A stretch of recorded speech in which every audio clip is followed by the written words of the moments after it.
All right, welcome back to a brand new episode of Empire's Finest. I'm your host, Adam Krieger. To my right, my actual right this time, the man, the myth, the legend, Anthony Fontanello. First of all, Fon, how you doing today? I'm doing good, man. Had a great day at work. Came down here first day in the studio. I like this. So obviously, if you guys are watching on YouTube, which I hope you are, if you are watching on YouTube, hit the like button, subscribe, all that fun stuff. But we are in a studio. This is not Zoom. I'm holding a real microphone. I got a laptop in front of me. We got 3 cameras, a shit ton of lights. It's so hot in here. A desk. But we're in a studio. That's kind of cool. I guess before we even really get into the show, quick shout out to Bob and everyone at Mount St. Vincent for letting us do this. Facts. Bob the GOAT. Bob's the GOAT. He's not even in here right now, but there's a chance if I look up past the camera, he's in the production studio. Yeah, so like there's so much new shit going on for us. Obviously, different location. We're recording a different time. Still Wednesdays. I guess when you're listening to this, it'll already be out, obviously, but we don't know if it's still going to come out on Thursdays or not, because now that we're doing this, there's a lot more work involved for Hunter. I have a lot to talk about with Hunter later. I did Hunter so dirty. I feel so bad, dude. I felt bad about it for literally a week. But, I mean, I don't know. We're in a full-blown studio. I feel like I'm like about to run a news show. I don't know. I've never held a mic in my hand before. We're literally holding mics. There's 3 cameras in front of us. I'm sure everyone can tell that I don't know how to hold a mic. Like, I'm holding I it. hope This is the first time I've ever had one in my hand. I have a feeling, Anthony, that we're gonna get yelled at by Hunter because he's gonna be like, "You guys need to either get like lavaliers or mics you can put on the table and not touch because you guys are fucking up the audio." So that's gonna happen. Obviously, I still have my laptop in front of me just because I'm a laptop guy. My laptop's always in front of me. I got my show notes. You guys all can see my notebook for the first time. Can't release too many spoilers in there, but shit's weird, Anthony. It's crazy, bro. All right. First of all, before we even really get into the show, does it feel weird to come back here? Honestly, not really. I did see Dr. Cronover, and he had no idea that I graduated. He was just like, "Yeah, I'll see you later." I said, I graduated, right?" Yeah, I'm almost 25 years old. I hope I'm still not in school. Listen, I'm almost 25. I'm still here. But yeah, this school has actually kind of come up a few times recently in content.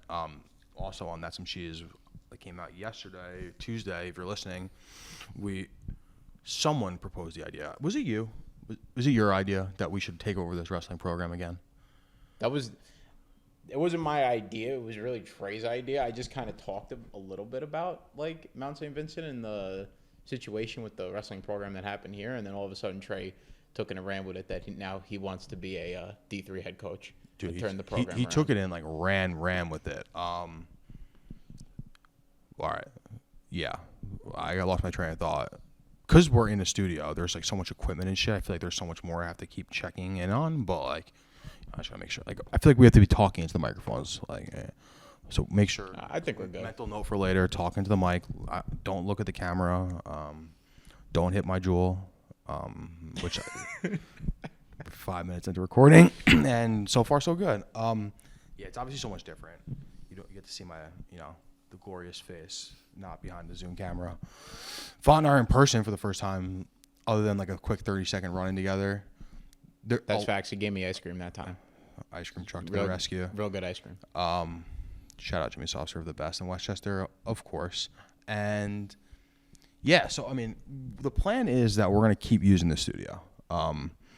It's open Wednesdays when we record. It's actually open earlier than we normally record. So depending on work schedules and stuff, everything's gonna change. But we're gonna try and be in the studio as much as possible. So, Font, we have to. Obviously, this isn't our studio, but like, how are we gonna make this studio our studio for a show? Like, what do we need to do? Like, do we need to bring props? Like, what should we do? How do we even get out of this? This background, when I was in class here, this background bothered the hell out of me, and it's gonna keep bothering me until I change it. I think I'm gonna come in with something, dude, and fix it. So when I first got into the studio today, it was literally just the stage. This desk wasn't even here, and I looked at Bob, and I was like, Bob. I don't want to sit in a chair. Like, my body don't look good in a chair on camera. Like, I need to hide something behind the desk. So Bob and I put this together really quickly. I thought there was a green screen back here. I actually believe there is one. So I'm Actually, no. This counts as like a or like kind of a green screen. You can transpose like images on here, so we could like change the background of things. Hunter, if you have the technology, make this something cool. Freeze frame. If not, we'll learn for next time. We'll figure it out. Nah, I promise. All right, so I'll get into the Hunter conversation, and we'll use it we have a jam-packed shelf on. I know. Like an actual jam-packed. It's actually show. great that we're starting this earlier. Because if we Starting started early, this at 8 o'clock, we I can would've been we dead can tired. run late. Yeah, for real. So we got football, we got baseball, but as usual, I forgot to say it again. We are a Vendetta Sports podcast. We are a Vendetta Sports Media podcast. Say that 10 times fast. On the Vendetta Sports Media Podcast We Network. are part of the Vendetta Sports Media Podcast Network. So, full list, Vendetta. We had a Survivor this weekend. Our first live Survivor on Twitch. Yes, that's right. It was on Twitch. Did you get to watch it live or no? I didn't get to watch it live. I've seen it after, though. So, rest in peace, my good friend, William Wang. Not actually dead, but he's just fired from Vendetta. Who the fuck is that guy? For real. That was my reaction. If you want to do a mic drop, that would have been the time to do it. Who the fuck is this guy? Conor McGregor style. But no. So who is Will? Will came in and he was part of the interview. Was just me and Trey, and he had some like really cool videos and shit that he had made, and he's got his own YouTube channel. I thought it would be really cool, but he first started with the soccer podcast. It's no longer here. That we've talked about in the past. Yep. They're gone. Part of the blame fell on them. Part of it fell on William. William's an intern. Maybe it wasn't all his fault. We'll give him the benefit of the doubt. We give him Carl Heiser's show. They recorded Monday. Not this Monday, by the way. Monday. A full week had gone by. Nothing. No video. No video from William after a week. Anthony, how important is it to have podcasts out pretty quickly? My biggest pet peeve. How dead would this show be if our episodes came out the following Monday and we're like a full week of football behind? Luckily for like what Carl and Alex were recording, it's not time sensitive. They're doing it. So it's Jim Arrange podcast. Subscribe on Spotify. Follow them on Twitter. All that fun stuff. That's hosted by our boys Carl and Alex Cervantes. Alex Cervantes. Do you know his name was Philip? What? Yeah. His name was Phil? His name was Philip. What? Sorry if I doxed you or whatever, but Why is but his name's Alex. I don't know. Every now and then people call him Philip, and I like don't understand where. Yeah, I seen Trey call yeah, him. Trey literally just call him Phil, and I just don't get. I don't get like the some origins. type of like inside joke. I don't know. Anyway, so their show is out. It didn't come out on video for over a week. It's still not even out on video. They actually decided to cancel the video. So episode 1 is out on Spotify, but actually episode 2, about 25 minutes before we started recording, they dropped episode 2 with the video on our YouTube, so you can go check it out. It's already on our YouTube channel if you're watching this. But Will didn't do that either. So we had a Survivor, live Survivor. I feel like I wrote my 25 blogs or 20 blogs like literally an hour and a half ago, or like literally a year and a half ago. But I just got my Survivor privileges. I probably should have nominated someone else or 2 other people. If you haven't listened to Cheese, go listen to that. We got a lot more in depth about that. But this is the most long-winded story to say how Hunter, I'm sorry. I'll look in the camera. Hunter, I am sorry for disrespecting you live on Survivor. Thank you for not doing me dirty in the edit by making me look even dumber than I was. But here's what happened. So we're recording Survivor live on Twitch. Twitch.tv/Vendetta Sports Media. And we've never done it on Twitch before. Because normally, like, you're firing someone. You don't really want it to be like a public execution, a live firing, whatever the situation may be. But because of the list of people that we had this going into Survivor, it was the list was short, but it was 5 people or three people that haven't opened Slack in 3 weeks. Now, it doesn't mean haven't sent a message, haven't liked a message, reacted to a message. They haven't even opened. Oh, this is about their accounts going dormant, right? Yeah. So that's how we got to Survivor, and then so I used my privilege. I nominated. I actually didn't nominate anyone. I should have nominated two people with the initials KM and JR, but they're not listening, so who cares? Cam Moose and Jeremy Rinaldi. You two. Jeremy's still on Survivor pools? Somehow he hasn't made a list in a while. And like I said on G's on Monday, that was my fault because I had the privilege. I could have nominated him. Instead, I decided to use my privilege to fuck up the draft order and put myself after Carl's to make myself look like the bad guy. That was not fun. But ultimately, by will, but Hunter stepped up and took the Survivor edit. Now, the Survivor in real time was probably one of our most poorly produced products, just because for some reason Trey's internet was bad. I don't know how. I've been here 6+ months. I've never seen Trey have a bad internet day. It's normally Jackson, but this man was skipping around so much. Don't even. That he literally had to. He was doing what Jackson used to do on Toast Time, but that was Trey on his own show. Or you mean like week 1 of the NFL watch party when I joined Jackson for the 4:00 games and I could barely even hear what he was saying. That draft stream, they're coming back, but we need some. That could be a whole nother episode. We can just how much effort we need. Jackson can't be doing this shit by himself. So yeah, the internet issues were not Jackson for once, but they were Trey. So the show got choppy. He was the host, going in and out. He was literally on like a 5-minute delay, so he was answering questions from well beyond us, from like well after us. But we fired this kid. Then during the whole Trey's internet situation, there was a really bad still frame of him. I screenshotted it, of course, as one does, put it in random, and no more than 2 minutes later, it had been turned into the Vendetta logo in our Twitter bio or Twitter account was now this picture of Trey. Then, so Twitter, you tweet new profile picture. And there was a comment from someone that we didn't know. I can't find it right now, but it says, "Well, my time at Vendetta is over." Something along those lines, and it was from a name that none of us recognized. At first, I want to see if I can find it. At first, we all thought it was. I know the post. At first, we all thought it was Will. I mean, you have to go deep on the Vendetta Twitter to find it, but so at first we thought it was Will who was like saying, "Well, it was fun Vendetta" after he got fired. Obviously, that dude's like thinks he's a comedian. Oh no, I got it. I got it right here. What does it say? Well, it's been a fun time, but this is it. Vendetta officially died today. Thank you for watching. So I thought that was Will, along with about the 8 other people that were doing Vendetta with us, that were doing Survivor with us. Everyone's freaking out, and then we realized it's Hunt.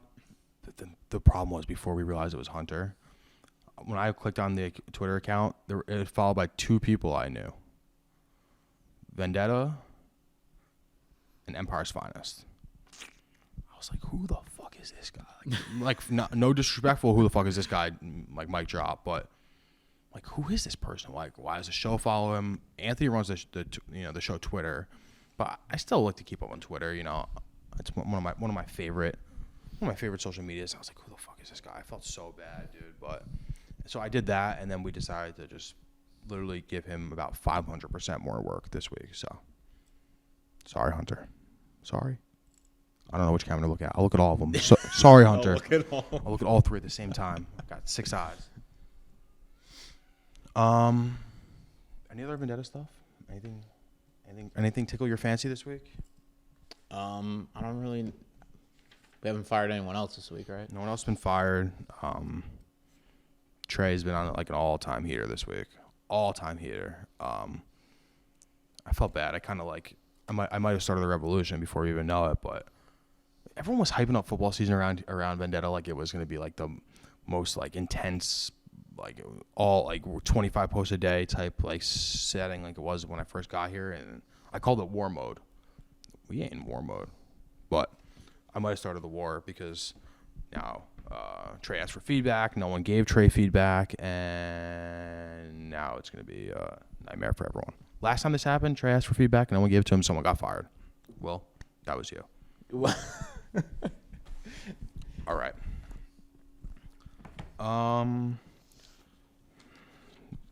Football. Foosball. Football. Let's do it. Football. We have to go all the way back. like all the way back. So by the time you're listening to this, this story's gonna be a week old. But the New York Football Giants, Thursday night. Who they play? The Washington football team. The team with no name. Where was it? It was in Washington. In D.C. Giants. They covered, but I didn't care because I didn't bet on them. I didn't bet on anyone. oh, but you cared about the game. Of course I cared about the game. So why don't you walk me through the last like 3 minutes of that game? Or you want me to walk you through the last 3 seconds? Yeah, but like before, all right, before we get to the 3 seconds How about I go to the what point did you know that they were going to lose or that they were in trouble? Like what point of the game? It was not like the last 10 seconds. Oh, not the offsides call. That wasn't an offsides call.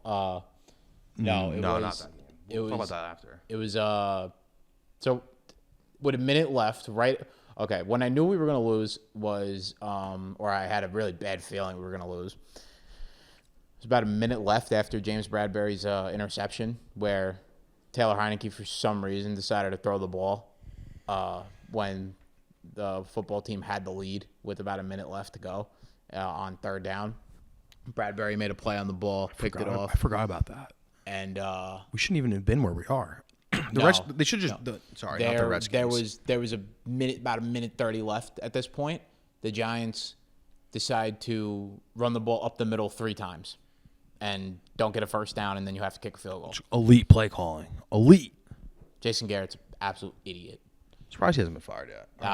I will fire him my damn self if I have to at some point. Yeah, now we have a camera. You get to look into it and point. Jason Garrett, you're fired. I was giving him a real big glare right now. He probably won't watch this. That's for you, Jason Garrett. Really that fucking stare, it's for you. I hope one day he does see this and knows how much I hate him. But anyway, yeah. So they kick a field goal, and the Giants are up 2 at this point. And I'm like, I just knew we were going to lose because our defense was playing like shit all game. They were getting gashed by Taylor Heineke. He made the one big mistake, and we should have capitalized and scored a touchdown there, but we didn't. So there's under a minute left. The football team has, I think, 2 timeouts. They start driving down the field like almost immediately. It's like 6-yard gain, 5-yard gain, 12-yard, and just Giants just getting beat on third down like they have done throughout the first 2 games of the year so far. It's just they can't stop anybody on third down for some reason. Then we get to the point when the field goal comes out. Kick is up. It is wide right. I'm super happy. Giants win. Celebrating. Giants win. I see the dreaded yellow flag on the floor that the Giants got penalized 10 times in this game for, when apparently Joe Judge is supposed to be the guy that's supposed to coach that out of them. Well, he's clearly not doing a good enough job of that, or either that or they're just uncoachable. Quick turn on Judge from Font. Either that or they're just uncoachable. Wow. I don't know what it is. I don't know what it is yet, but I'm going to find out. I would assume that they're probably more uncoached. I don't. How do things change so quickly?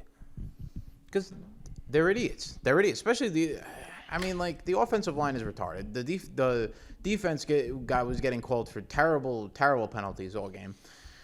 But the worst one was Dexter Lawrence jumping the snap, and he jumped the snap. That was not offsides. He jumped the snap, and the ref just, first of all, the NFL this season, early on, they really got to start holding these flags because it is getting a little ridiculous. Some of these penalties I have that on my are list. like, I have that on my list for later. The atrocious penalties. Some of these penalties this year have been absolutely insane. Like, the refs are really trying to take over these games, and it's getting bad. I just don't understand how anyone can look at that one video that went. I think everyone, when I say the one video we're talking about this play, everyone knows where it's like that slow scrub where you can see. You're taught as a defensive lineman. This is football analysis 101. As soon as the ball moves, you go. That ball fucking moved. Like, it moved. It wasn't like he was rotating it or it was one hand on it. He looked like he was getting ready to snap it. And he did snap it less than a half second later. Oh, Dexter Lawrence jumped the snap, man. He really just jumped the snap. And that was a bad call. The football team should not have been granted another opportunity for a field goal. Game should have been over, and the Giants should have won that game. You think, we ever live in a situation where the NFL, will retroactively switch that game? Because No shot. I mean, you want to go on the argument that the Giants didn't do enough to win the game in a lot of other aspects. Oh, I mean, that's absolutely. that's the point. I mean, we can have that conversation about literally every football team and any With the football way team. Daniel Jones played, that game should have easily been like a 14-point win. Daniel Jones played one of his best games of his career. I thought he was 8-0. He was 8-0 against the football team. I think he was 4-0. 4-0. Oh, that's 4 seasons, 2 games, whatever. 2 seasons, 2 games a season. That's 4. Yeah, I was surprised. I was surprised by a few things. One, that they let a Fitzpatrick-less team even keep it that close with them.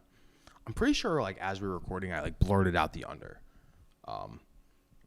Like I was like, that's a play, lock it in. I didn't lock it in. Sorry everyone. But like how you letting the team without a starting quarterback put up 30 points? Wasn't it 35-38? No. No. 30-29. Okay. 30 points still. Or 29-28, a team, something like whatever. A team with no offense put up close to 30 points. I thought the Giants defense was good. This was news to me too. I thought they were good as well. I don't know what happened. I don't know if Patrick Graham just decided to like not change anything over the offseason and offenses have adjusted to how the Giants play defense. I don't know what's going on, but they're getting gashed all over the place. I mean, I'm not gonna say I don't know what's going on. I know what a really big problem is. We have no pass rush. One of the first plays. What about Leonard Williams? Big Cat hasn't got any. I haven't heard his name called in one of these games, like at all. The dude hasn't been anywhere near the quarterback. We got we had a sack early on from Azeez Ojulari, the linebacker we picked from Georgia in the middle second round or whatever. You right away, you're sitting there as a Giants fan, and you're like, "This is it. We're gonna get on their ass." Like first series of the game, we sacked them for 16-yard loss. Like this is like we're gonna destroy them. They're not gonna score any points. That was the last time that we touched Taylor Heineke until maybe like the middle of the third quarter. The Giants just have no pass rush. They don't realistically have a pass rush. It's not like the football team's line is good either.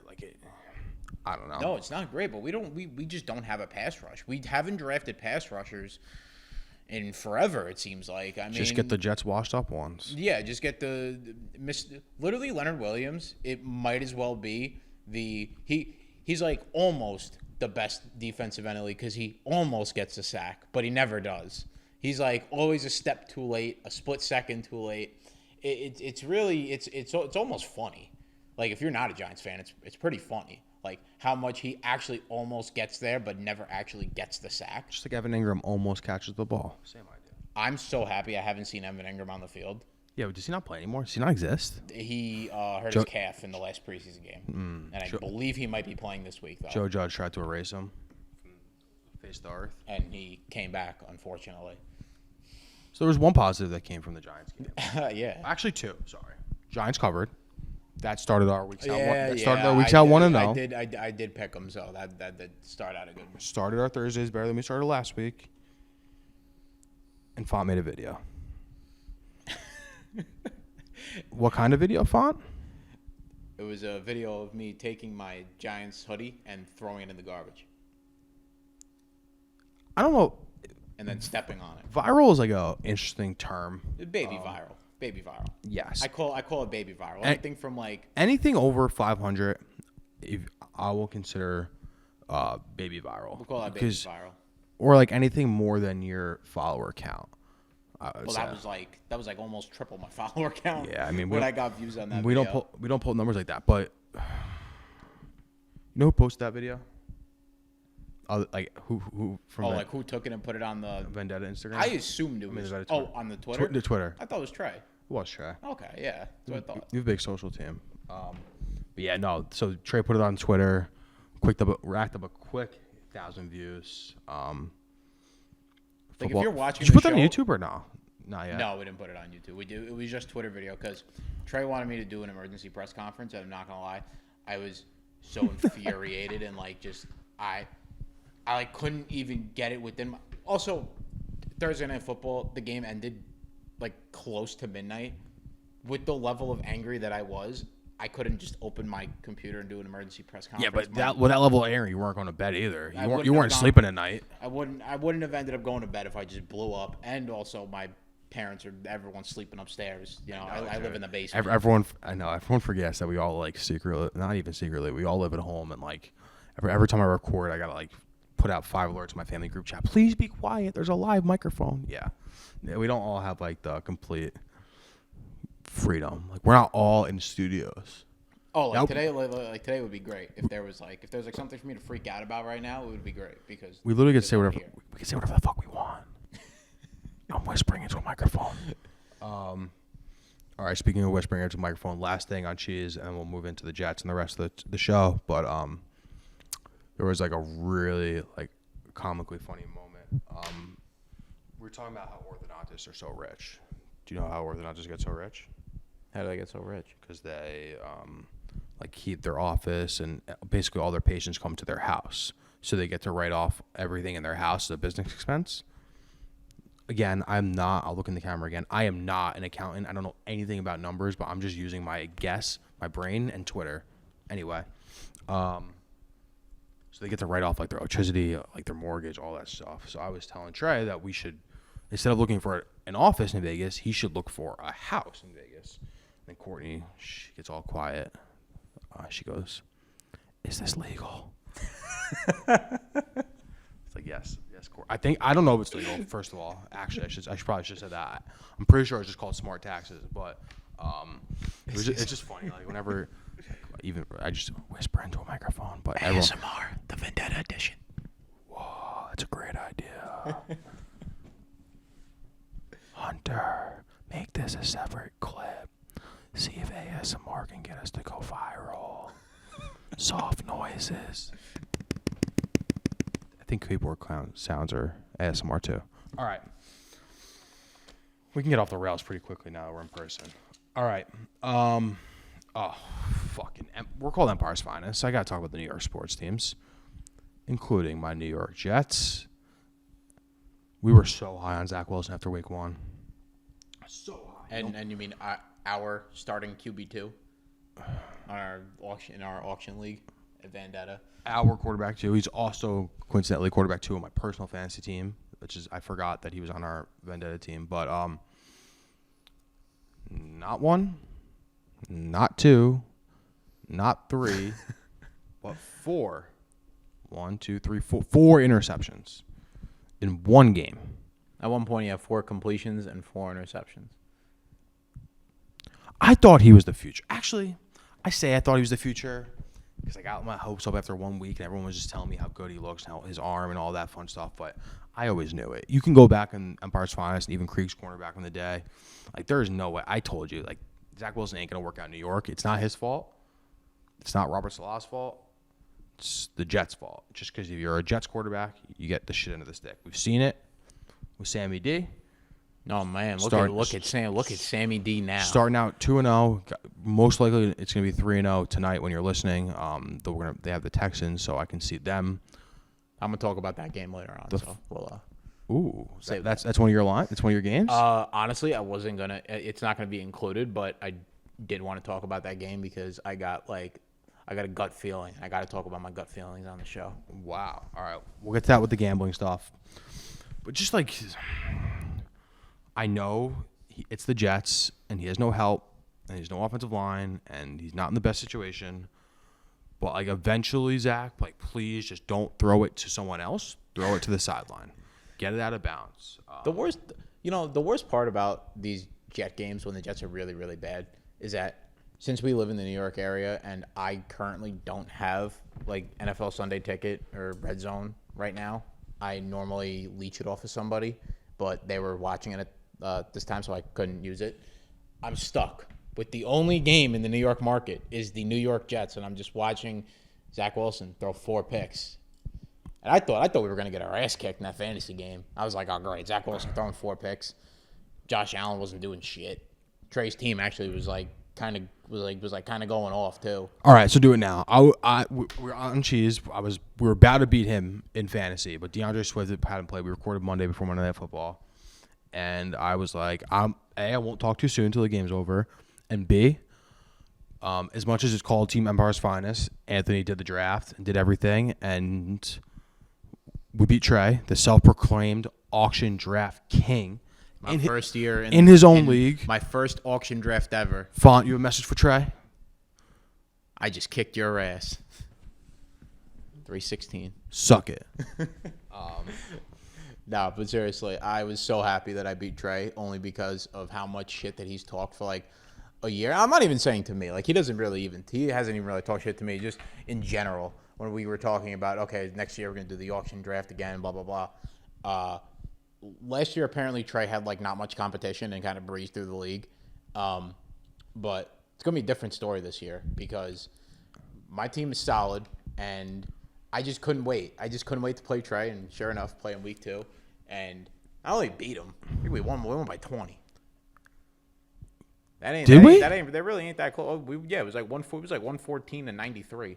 Best part about recording in a studio and not using my laptop to record is now I get to use my laptop. Yup, we beat them 120 to 117. Is actually, oh no, that's projected for this week. I was gonna say no way. That's Ish. Yo, Ish, we're coming for that ass, bro. Friend of the program. Yeah, we beat them 114 to 97. So that's a good 17 points. That's 2 touchdowns. There was at one point we were down by like 40, and projection gave us like a 25% chance to win the game. Within a matter of, I want to say, 2 minutes, I believe it was, Tyler Lockett, Tyler Lockett, Jamar Chase, and I believe I remember that. I believe Noah Font, or it was and Noah Font. All three of them scored a touchdown in like a 2-minute span. We went from like down 50 to up 5 in about 20 seconds. Jamar Chase catching that last touchdown to fuck up the spread in that Bears-Bengals game. I had that locked at 2.5, so I still won. Thank W. God. Thank God. So, imagine if Trey had a bet on the Browns for that. They would have, and they didn't cover. You would have get a push on the bet and a loss on fantasy, all because of one Jamar Chase garbage time touchdown. I mean, if he had the Bears at, what was it, 3 or yeah. Yeah, anything bigger than 3 was final was 17-20. So, all right, fantasy. All right, so we did the Jets, we did fantasy, we did Giants. What else we got? Empire's Finest beats Trey. We got that. All right. Into the week 2 recap now. There's a few games that stood out to me for different reasons. The first game was the Cardinals-Vikings game. And it was actually a great game. Great game. Arguably, I don't know. I feel like I don't want to say one of the best games of the season so far. because we're so early into it, but I don't know if maybe it's just like recency bias, but I feel like the primetime games and the national games have been great this year. Like better than usual. They actually have been. Both Sunday night games have been really good. I also know it's because we're getting like the good teams. It's every team gets a chance to play on national TV. So by week 11 or week 13, we'll be getting like freaking Raiders, Broncos, or some shit maybe. But right now we're getting the good games, and they've all like pretty much none of them disappointed. The only one that was a little bit disappointing was the Bears-Rams game week 1. That game was kind of boring. Oh yeah. But the best game this week was definitely the Cardinals-Vikings game. Kyler Murray, DeAndre Hopkins. Is Kyle Rudolph still on that team? Kyle Rudolph's on the Giants. Really? Yeah. Does he do anything? Yeah, actually, he had a pretty decent game against the Washington football team. Huh. Who's in the Vikings? Kirk Cousins, Dalvin Cook. All right. Justin Jefferson. Whatever. Great game. I would have thought. I know personally, I would have thought the Cardinals were going to beat them by 25. I bet it that way, and I lost on that. But that game was ruined by Keep Talib. That was the most. That is the perfect example of why companies like us and Barstool are doing these like side watch-alongs. You can watch with us and stuff because no one wants to listen to a Keep Talib, dude. Like no one. I'm actually very happy that I don't get to hear Keep Talib that often in the New York and like the New York market. Yeah. Who do we normally get for games?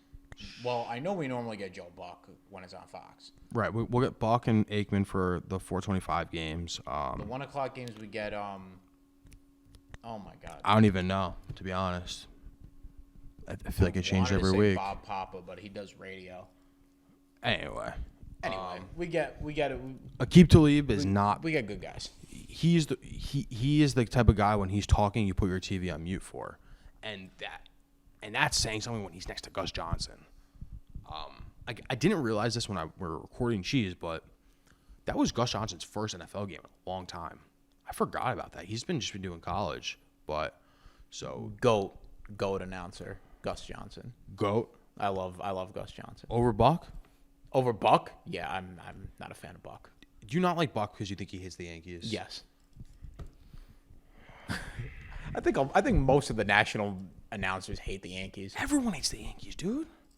It Everyone hates the Yankees. really bothers me when you got a TBS wild card game on and Dennis Eckersley is doing the game and you can literally hear him while Judge hits a go-ahead home run. Oh no, what a nightmare! Why is this guy doing the game? He's clearly a homer. Like, come on, bro. Baseball needs homers announcing, though. They do. Like, not that I want to get rid of like the World Series typical broadcast with Buck and Smoltz, but because that is great. But any playoff round up until the World Series, or with Joe Buck. Well, to be honest, I don't know. In recent years, I feel like Buck has kind of laid off his like Yankee hate. I just think that everyone thinks that they hate that. That Joe Buck hates their team. Not even just the Yankees specifically. Everyone John hates the Smoltz Yankees. definitely hates the Yankees, and that's personal. That's so personal. Yeah, that is true. I don't know. Anyway, Aqib Talib, horrible, and ruined the best game of the week. Ruined it. That ruined it more than me losing my bet did in the last second. I'll tell you what. Who's worse, Aqib Talib or Booger McFarland? That's a tough question right there. I'm taking Booger over Aqib because this might sound wrong coming out, but like at least Booger McFarland can put like competent sentences and phrases together and say words properly. Like I'm not, if you listen to Cheese, you heard Trey make this joke literally 1,000 times, but the calamari joke, the calamari, the way Aqib Talib was saying it is one word, but he's not butchering names. Like we made fun of Booger because he wasn't John Gruden. That's like Booger got and that's the hard takeover for the Gruden grinders. Right. I personally love Gruden on Monday Night Football. I know he was kind of mixed reactions. I think with him specifically, like if he affected your franchise, you view him differently than anyone else. I just viewed him as an announcer. Like for the most of my life, he was an announcer. I like Gruden. I think he's he's Super Bowl winning coach. He was the first one to bring a championship to Tampa. Basically invented Tampa 2. So I didn't know that actually. And was a great announcer. He invented Tampa 2? Yeah, they were like that was his team that basically made that defense famous. Huh. While we're on the topic of announcers, how about the Peyton and Eli broadcast? Do you like it?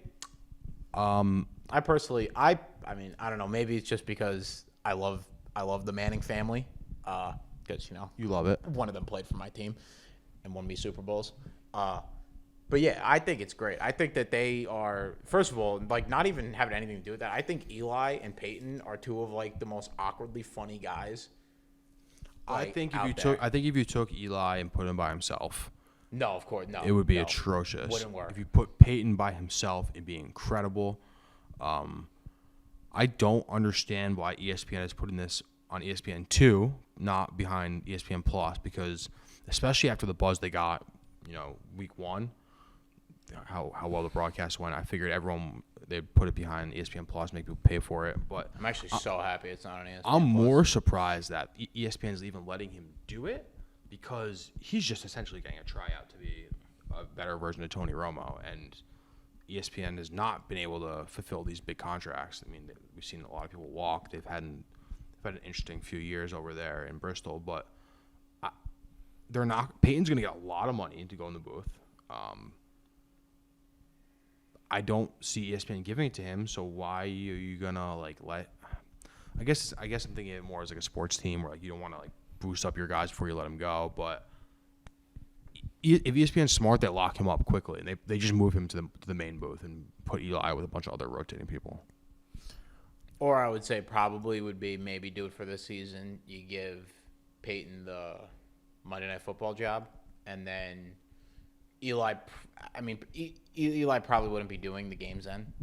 No, Eli won't do games by himself. He won't do games by He'll himself. do commercials. He'll pop in between. Love his commercials. Eli's got some of the best commercials out there, man. I think you just really like Eli Manning. I Maybe don't know. do. I don't know if he has the Maybe best I commercials do. out there. Like I think You don't remember the Little Brothers Club, or it was like a take on the what was it, like that like Big Brother Big Sister like charity thing. no. You don't remember that commercial? No. That commercial was fantastic. It was a bunch of little brothers just beating up their older siblings. I remember the one where the two of them did where Peyton gave Eli a wet willy in the ESPN offices, like that was a funny like the This Is Sports Center commercials. Yeah. Those were great back in the day. The This Is Sports Center. Rest in peace, Stuart Scott. What were we talking about? We were talking about announcers, and then I went into the segue about Peyton and Eli. Okay. Final thought on this, super unrelated to everything we were talking about. Do you think that they love that they had the same amount of Super Bowls, or they both hate that they had the same amount of Super Bowls? I think Eli loves that he has the same amount of Super Bowls. Peyton's probably so fucking mad, dude. Like, how do I let this fucking twitching brother get the same amount of Super Bowls as me? Peyton must be so mad just because Eli did something that he's never done and will never be able to do, and that's beat Brady. It's because Peyton was like the perennial NFL quarterback, like one of the best ever in the regular season. He was not a playoff performer. Never was. It was very hard for him to win Super Bowls with a good team. And it was like every time Eli managed to have like a good roster around him, they managed to go on a run and win. When we're counting Super Bowls, like Peyton's last one don't count. No, God, it's if like, you don't throw a touchdown in a Super Bowl game, if you cannot get the ball from your was hand literally into a in wide the receiver's game, hand, he was a game manager for the second half of that game. I'm pretty sure I could be wrong off the top of my head. I do have my laptop in front of me, but He didn't even start the game. If I had to guess, his final stat line would have been. Did you know that he didn't start? Yeah, Brock. You remember that? Brock Osweiler started that game. Peyton couldn't move his neck. The only reason they won was because of Von Miller and that disgusting defense. Defense was incredible. Football's so weird, dude. Like neither of those teams are even close to being a Super Bowl right now. Panthers and Broncos, and it was 5 years ago, right? 6 years ago. It was not that long. 2015. Yeah, my first year out of high school. All right. Any other games from last week you want to talk about? Did I miss anything? Other games I wrote down. I'm trying to think of any Seattle, any, Tennessee. I can't believe bad beats. Can't believe Seattle lost that game. Can't believe DK Metcalf didn't score a touchdown for me. Baltimore, Kansas City. Lost the 5-leg player prop parlay because DK Metcalf didn't score a touchdown. But it seemed everyone else in that game scored. Yeesh. Yeah, I haven't dipped my toe in those player prop parlays yet, or the parlay plus, whatever you want to call them. The only reason I did like another two of those was because last week I was on fire. I hit like 3 of them. What'd you hit them for? Was it like they were all obviously all plus money? So you think you were like plus 18 on those or no? Like you think you made enough to do one for each week of the rest of the season? Oh, yeah, absolutely. I put maybe $10, $20 on it. I won like $400 from the ones I won. It's a lot of units. Yeah. Anything else from last week before we flip the page metaphorically? I have some. We'll go over our records. I have my best bet, my teaser. Spoiler: I have 2 teasers. We got records. Let's get into the gambling stuff. Fine. You got games, right? I do got games. Give me well, what do you want to do first? You want to do the... Give me, let's do... Shit. Do, well, I'll tell you what. Let me Why don't we go over the records while you come up with your game, and then we'll go on the records. I think I have my 3 games, though. All right. We go over the records. All right. So... I actually appreciate you, Anthony, because when you did you've been doing the Empire's Finest blogs where we do our picks, the entire blog list. You put me at 6-10 after week 1, even though I was 5-11. But because we talked about the last game, Thursday Night Football game. We've made an official note to switch my play. So we're after week 1, we were tied 6-10. Into week 2. You got boned in the 1 o'clock slates week 1, and you kind of kept it up here. You went 4-6 in the 1 o'clocks, 1-3 in the 4s, and then 1-1 in the night, Sunday night, Monday night. I went 6-4 in the 1 o'clock slate, 1-3 in the 4 o'clock slate, which just continues to be my fucking kryptonite. The 1 o'clock slates, it's like I'm not. It's like I'm not fully awake yet. This year, then the 4 o'clock comes and it's like, all right, let's do this. This year we got witching hours this week we got witching hours so hard, and especially in the 4 o'clock games, because last week the Tuesday teaser was Texans 18.5. That was good. Seattle plus half. What ended up being the loser. Seattle looked like they were winning the entire game. Mm-hmm. The entire game. Just like, they were. And then it just fell apart in 2 seconds. I know I talked about this last week, and like how I'm riding Russell Wilson, and I'm going to ride him again this week. And that's a little bit of spoiler for my pick. But there are some times where I have like different years where I'm either all in on the Seahawks or all against the Seahawks. And no matter which I choose, I'm always wrong. I'm getting torched. And it wasn't even like the Arizona game where they didn't cover, but they at least still won. Like Seattle went from covering pretty handily to like losing. That ruined my teaser. That pissed me off because of course Green Bay hit to close it out. That would have been plus 250. The thing about that Cardinals game, it's just that's why I almost hate going against the Vikings cover wise, because they managed to tie the game up or take the lead really late and then blow it with like 3 seconds left. So you end up still not covering. And it just annoyed you, the fact that they actually put up a fight. I have a general rule, and to try to not bet on bad teams. It's pretty universal blanket rule. Don't bet on the bad teams and bet on the good teams. So I never bet on. I'm always betting against them. I don't think I've been probably placing sports bets for 4 or 5 years now. I don't think I've ever bet once on the Vikings. Those uniform. I think I took them like once or twice last year. I'm not saying I'm going to fade them every week, but they're just never a team I would be like, you know what? I'm confident enough in this team to put any amount of money on it, whether it's 1 unit, 2 units, half a unit, 25 units. There ain't no way I'm putting any money on Kirk Cousins in my entire life. You can clip that in a few weeks when I get my best bet as the Vikings. All right, so I went 8-8 overall. You went 6-10. Again, so you're coming in at 12-20. I'm 14-18. Just a few other records. Fonts 5 after 1-4 week 1, bounce back. 3-2. Big bounce back. So you're 4-6 overall, but you're getting back. You're heading in the right direction. My show picks. I went 1-2 last week. I lost the Tuesday teaser.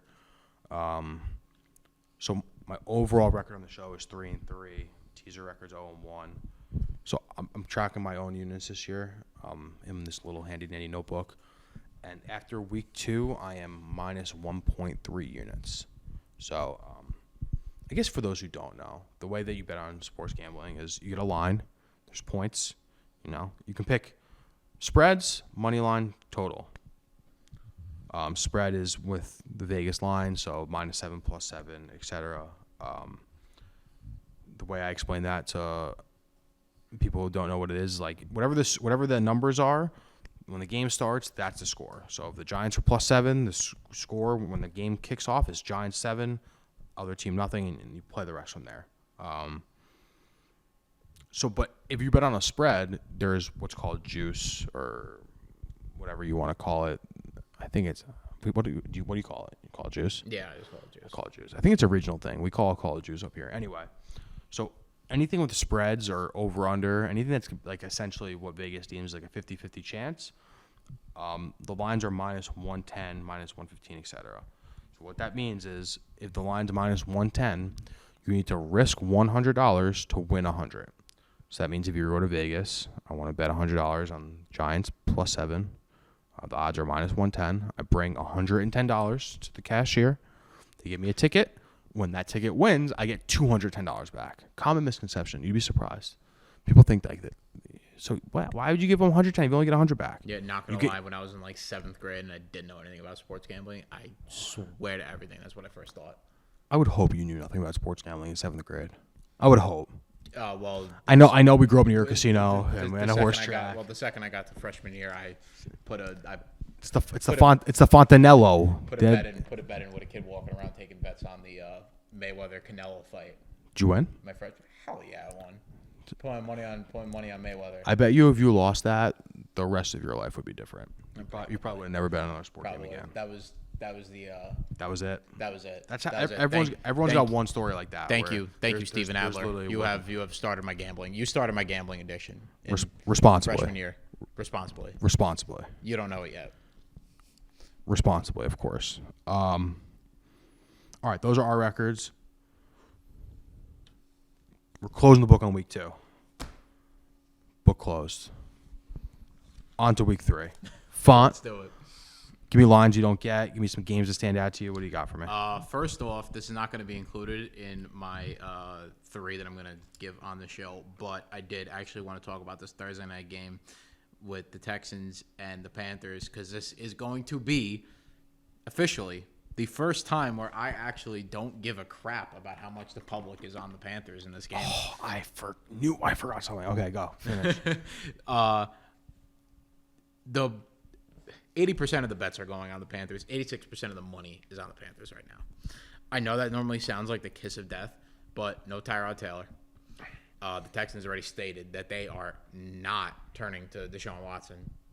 So the Texans are running out. It's a big number, though. Absolute scrub of a quarterback. It's -8.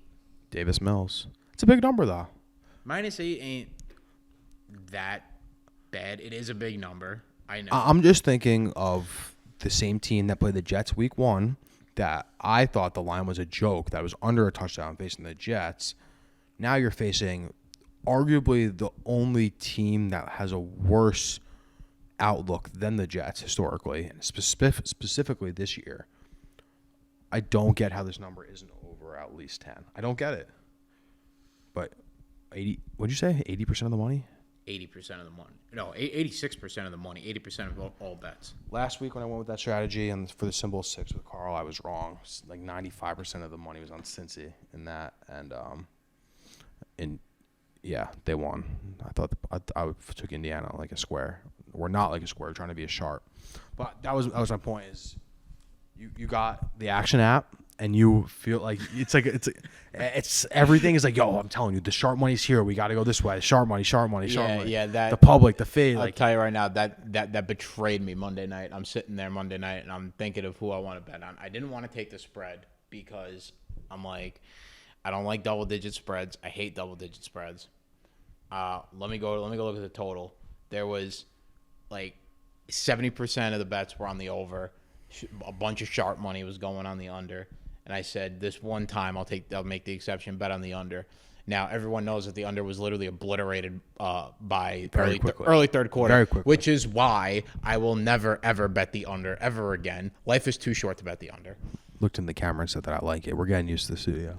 Anyway, I'm going to take the Panthers -8 in this game Thursday night just because it's Thursday night football. I need to have some sort of like skin in the game. Gotta have a little. I gotta have something in the game. Like last week, I didn't need anything in the game because the Giants were playing. Trust me, I had enough stress going on in that game. Didn't need to put money on it to add to the stress.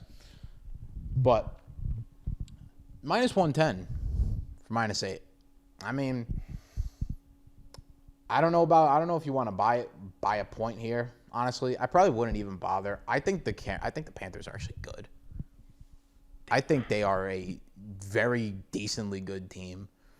Week 2 was a lot better for them than week 1. They start off with a really easy schedule, and I really don't think that they're going to trip up against like the lower teams.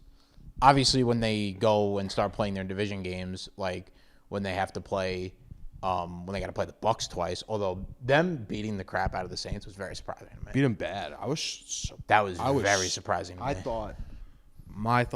I'm actually lucky, like in looking back on it, that I didn't bet on the Saints in that game because in my brain I would have told you, huge letdown spot for the Panthers.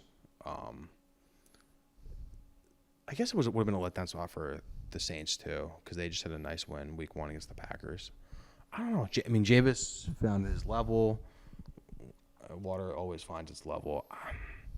I don't know about the Panthers. I'm rooting for Sam Darnold. I'm rooting for Robbie Anderson.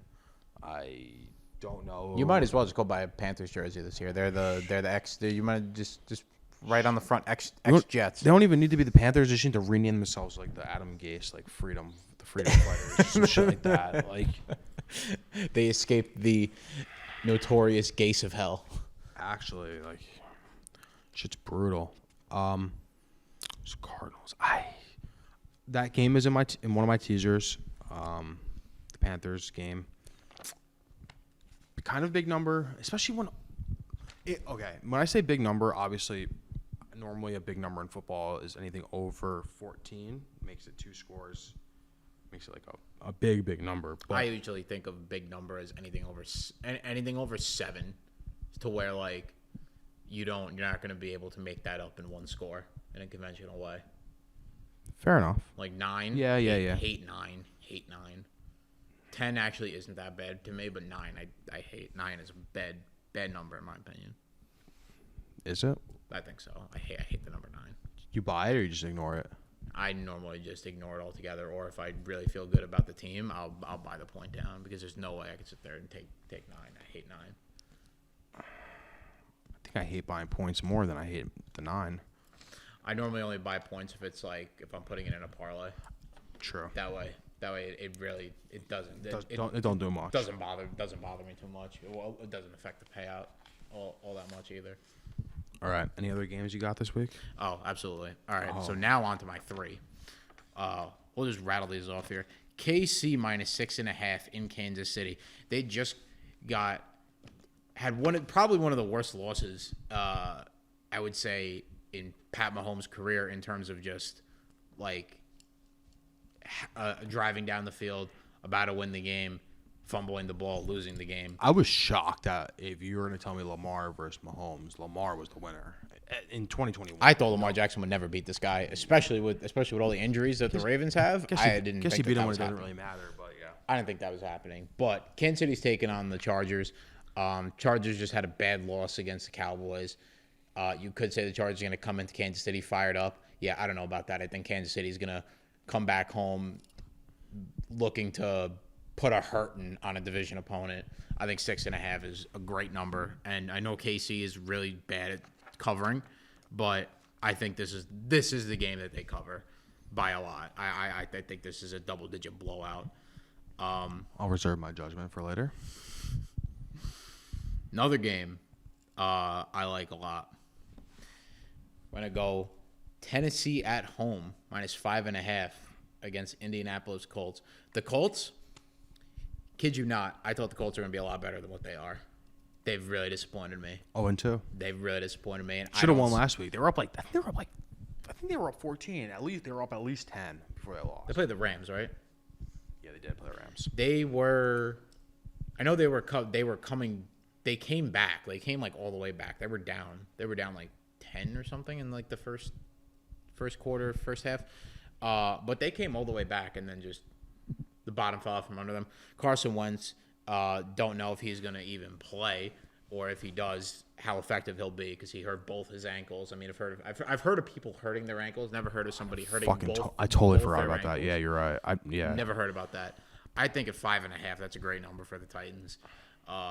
I think what they're going to do is take the lead early, and then they're just going to try and bludgeon the Colts defense into submission with Derrick Henry all day long. Henry showed up in week 2. We never see Derrick Henry in September. He fucking reminded everyone he's here. The king was back. Yeah, Tractor Cheeto came early this year. Early arrival for Mr. Henry. The king was definitely back. Oh, and I got one more game now. This I feel like, I don't know, whatever you want to end up calling this, easy game. There's no such thing as an easy game. What are we talking about here? But we're gonna go Green Bay Packers, who are underdogs, going to San Francisco at +3.5.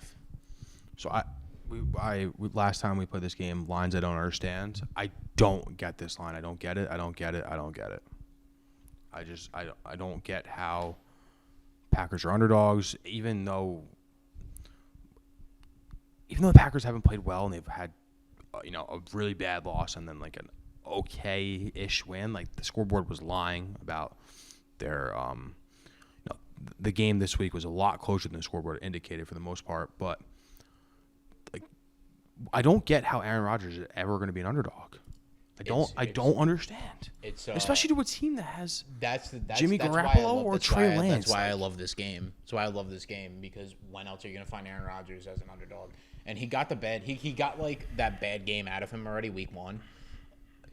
I think going home and playing the Lions was like the best thing for that team because they just beat up on a really bad team. So now they're really game on. You think it was the best thing for that team? I think it was actually bad for the Packers because the first half, Jared Goff looked incredible in the first half of that football game. It was close, and I think if anything, it probably made the Lions feel better about themselves because they're like, all right, like, I mean, in the end, Aaron Jones did end up scoring 4 touchdowns on him. True. I don't know. I didn't think that it was a great game for Rodgers. I didn't think that he by any means like showed out or. Of course, not his best game. So, but he's still Aaron Rodgers. Still the reigning MVP. That fuck you game that I was expecting from him, just never has not. Could be against the Niners though. He's actually 5-6 in his career against the 49ers. I believe it's. I believe it's like one of 2 teams that he has a losing record against. I think he's from the Bay Area, right? Yes, he is. He went to Cal. He's a Bay Area boy, so you don't like to go home? That sucks. Wow. All right, so wrapping up here, I got my picks, the teaser, 2 teasers actually, and we're gonna wrap up with some baseball quickly, but I'm a little concerned because you picked 3 games just now. 2 of them I have picks in the same game. Mm-hmm. Both of them are wrong. Not wrong. I had the opposite way. So I'll start with the Colts and Carson Wentz game because I forgot about Carson Wentz potentially having both his ankles hurt. Even though today I saw that he was fine, he was walking around with no boot.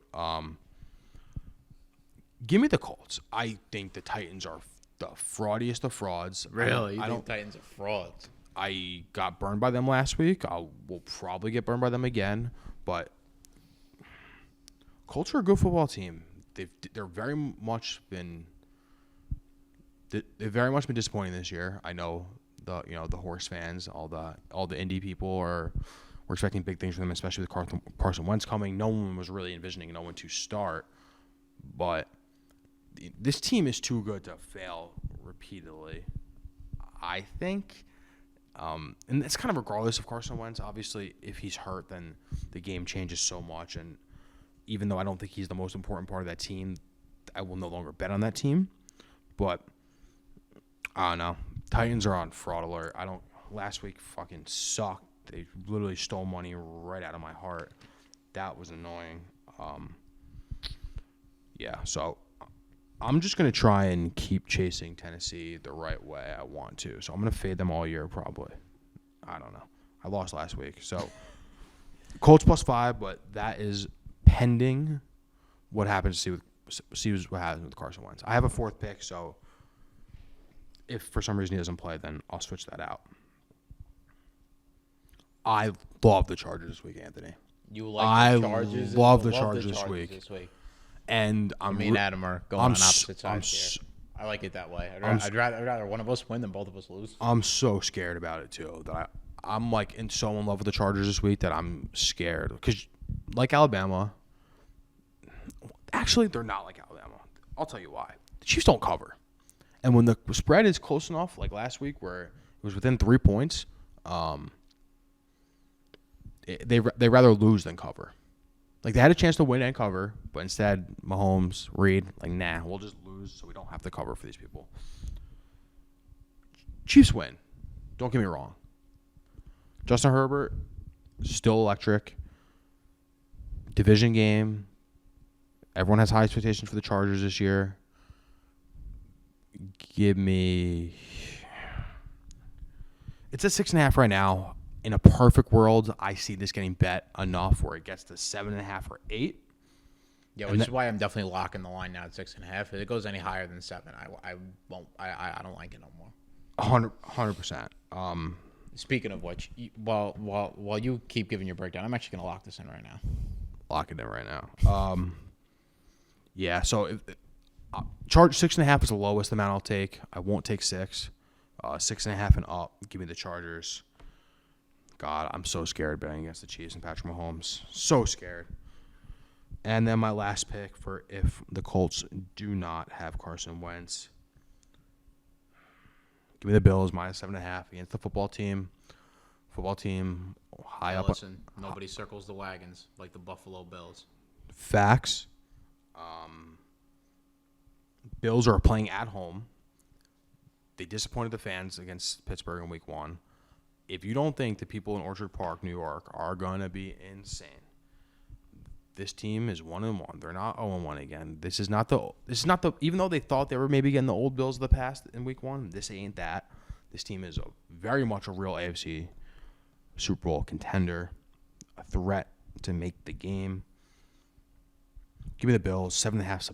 I know I just said big numbers are over 14, but 7.5 is a big NFL number, especially with Washington's D. But Josh Allen's just so electric that it doesn't matter. The Bills made a big statement last week too, going into Miami and just kicking the shit out of the Dolphins. I know Tua got hurt, but I don't think that if Tua's in the game, the way that game looked, that's what I'm saying. Regardless of if Tua played That's that what game, I'm saying. that game was over. I saw a lot of people in the big media saying like, "Oh, well, Tua got hurt. Doesn't really matter. It doesn't count. Like Tua wasn't there. He threw 4 passes." I'm a Tua believer, but the way that game looked, like right off the bat, where Buffalo scored twice in less than 5 minutes, I go, "This game's a wrap already." I was like, no matter what Tua does, it's over. The Bills held on. They didn't hold on week 1 against the Steelers, but all right, those are my 3. I guess I have to put a best bet on it. Did I even say Seattle? Did we talk about Seattle? We talked about Seattle a lot before, but you didn't talk about Seattle this week. All right, Seattle's my lock of the week. Seattle, Lock of the week. Sorry, best bet of the week, whatever you want to call it. Remember how I just went on the huge Vikings rant? How I'll never bet on them and they're a fraud team, and I don't bet on fraud teams. Well, Seattle, first Minnesota. Seattle inside of a field goal. Give it to me. Seattle's gonna win by 1. That's the whale pick this week. It's the well pick, I guess. I don't feel good about my well picks. All right. I got my 2 teasers. What do you got for me? You got something? You locking it in. Never mind. Oh yeah, I was locking my thing in. Good. Glad we got that locked. I was locking those lines in. I seen them and I'm scared that they'll move, so I'm locking them in now. All right. I know I said I'm usually gonna do 1 teaser a week, but I got a little ahead of myself this week. I'm not gonna lie. Saw the board on Tuesday, and I was like, "Wow, I love the teaser board." I hate the regular board this week. I don't know if we talked about that, but this week is fucking impossible. It seems like literally. Well, you mentioned that to me before the show. Was that this board is horrendous? Do you disagree? No, I actually agree. Like it took me like 3 hours to find 3-4 games that I liked. It normally takes me like 45 minutes to figure that out. Normally, I'm like sitting there staring at when I look numbers. at the board on Tuesday or whenever the first time I look at the board is, there's at least one number that first glance is like, okay, that is the number that I want. And then you have to, usually takes about like 5-10 through like read throughs. You got to go back, see the results, ATS records, all that fun stuff. What did I say? Tyler's more of a teaser board. Gotcha. It's a fucking teaser board city. So with big points, you get teaser boards. All right. So the only reason why I have 2 this week is because the first one I locked in, I put the Panthers in. So there's a chance that you're listening to this and you might not be able to put it in time. So I gave you 2 just in case. I played both. First time I have action on Thursday night for real. So it's going to be cool. All right. First one's plus 250. That means if you bet $100, you get $250 in winnings back, right? Plus 250, plus money. Panthers minus 1.5. This was like the thing with these Tuesday teasers. I lock them in early where lines move so much already. But Panthers minus 1.5, Cardinals minus 1.5, Colts plus 11.5, Bills minus 1.5. So that's my 4-teamer. I mean, I can run through them quick. I don't see the situation where the Panthers lose. Font loves them by 2 touchdowns, so anything under 7 is good for me. Cardinals, same idea. I love the Cardinals last week. I got burned by them. Who are they playing this week? Cardinals this week. I'll tell you right now that I just was looking at them. They are playing Jacksonville. Oh yeah, 7.5 is the line. Obviously, Cardinals favored. So I got it down to 1.5. Colts plus 11.5. We talked about that game a lot. Big points. Give me the big number. Bills minus 1.5. So that's the 4-teamer. Then I got a 5-teamer. Cardinals minus 1. Colts plus 11.5. The over 50. It's the adjusted tease line in the Chiefs game. Chiefs Chargers obviously. Bills minus 2, and then be the under in the Bears and Browns game, under 52. That's plus 400. I would love a plus 400 here right now. I've been ice. It would be nice. I've been so cold. I've been ice cold. I mean, obviously we went over records. My show records are 14-8 in all my picks, and Yeah, last week I was super hot. What- I don't let everyone know right now that normally doesn't happen. I'm 3-3 in the records. So I'm fucking ice cold right now. I could tell you, Bro, you know who's red hot right? Who's red hot right now? And I waited specifically until after we recorded this before I asked him for my picks because I didn't want to steal his picks on the show. Trey or Ish? You know he's 19-1, Trey. Yeah, I did. His NFL record is 19-1, dude. I did see that. Oh. He's just having a good All right. couple weeks. Last few things. I'll close the laptop for this. Giveaway. Only 2 people have entered in the giveaway. Trey Albert on Instagram. Trey Albert on Twitter. No, sorry. Trey Albert on YouTube comments. Trey Albert on Twitter. Unacceptable. Trey, I get that it's your company and you're trying to make money, but if you win the giveaway, you will of course get the shirt. But I'm not running this giveaway until I get at least 10 people. So Definitely gotta get at least 10 people. at least 10 people. I'd like to run it with 25, but I'll feel comfortable running it with 10. So FYI, there are currently 50 people in the Slack random channel right now. Anthony, how many people do you think listen to our show from the Slack channel? I can tell you right now. I know the views. It's easily 50, probably 25%. We'd be lucky. We'd be lucky if we got that. I think I know who it is. Obviously, I don't know for sure, but I think I know who. If we could guess, it was the people who care. But a few wrap up things from last week that I didn't get a chance to talk about. Trey shit on us for shitting on him. About the Cowboys. About the Cowboys pick. He still calls me a square. I've argued this point in depth multiple times, but I don't think I'm a square. But it got testy in the podcast channel streets of Vendetta Sports Media Slack. Everyone was getting feisty for some reason. So Trey, I'm sorry. I just said you're red hot. You got your name got mentioned in the studio. Congratulations. So feedback for after this episode. What we can do better. We always need to know that. 100%. If we sound good, if we sound bad. Hopefully we don't sound bad. That would suck. Hopefully we don't. Although I can tell you right now, I have no idea how we sound. I'm also, Anthony, looking at these cameras, and I only see one red light, and that makes me really nervous. So there's a chance that this might be all audio. If you're just listening to this and you're... Pretty sure those cameras are on. I'm sure they're on. If you miss the video part, we're in a studio, so cool. Well, that camera's definitely recording. That one's definitely on, but that one's just to you. So it might just be the Anthony show this week. We'll figure it out. Shout out Hunter. Follow I do have a pretty face. Yeah, let us know what we should add to the set. We can print shit out. We can anything that we can bring in our cars and move back and forth pretty easily. We can do. Whether we put something I'll on definitely like hang up some like jerseys or something. put something on. Yeah, we got shit. We could turn this into a green screen. That'd be insane. That'd be great. That'd be If we get the green screen, how much does he think a green screen costs? think they're expensive. I don't know. Maybe Hunter can answer that for But us. I think like the problem with the greens is that like the software that you need is the more expensive part. I don't know. I don't know. It doesn't seem that bad. Like what do we even need behind us though? What do we even need behind us? All right, What do you mean? On top of like if we were to let's say there's a green screen behind us, what would even be behind us? oh, we do like I don't know, Like our logo? our logo. Whenever we You- start you- getting in, whenever Sure, we could do, start, like, whenever we games or something, like whenever we start like going into like rants or something, we got the big board going. Like we could like do everything. possibilities are endless. Yeah, we could do a ton of things. All right.